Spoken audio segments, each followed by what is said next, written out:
Die Annalena verschickt jetzt die Einladungen für die Hochzeit selber. Und der Michi und Pfanni schauen recht blöd.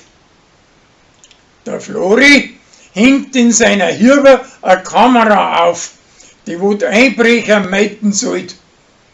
Die haut aber hinten und vorn nicht hin und drum tut es wieder weg.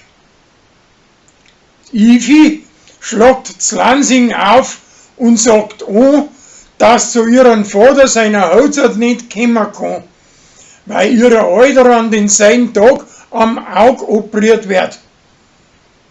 Danach macht's mit ihren Leuten einen Ausflug ins Grerne und auf das Aufe möchte der Michi an denselbigen Platz auch seine Hochzeit feiern.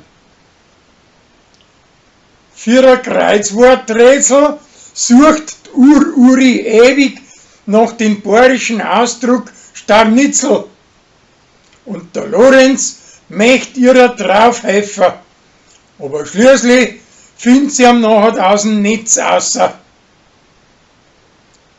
Der Gerstl wird allergisch auf seine Katzenviecher und Medizin kann ihm auch nicht helfen, weil er davon im Stehen einschläft. Also schenkt er die Viecher der Gabi.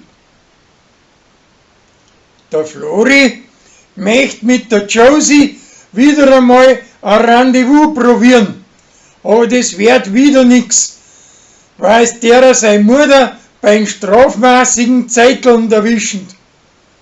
Die ist eine nichtsnutzige Streinerin und haust jetzt dauerhaft bei ihrer Tochter daheim. Und der Flori kann durch die Finger schauen. Das Berli und der Korvi kochend um die Wett, wer das bessere Gulasch zusammenbringt. Und die Wett gewinnt der Korvi. Kathi bringt eins aus dem Wirtshaus mit und das Hummerl schickt eins mit der Post. Der Lorenz zahlt ein junges Mädel für das, dass er auf sein Zamperl aufschaut.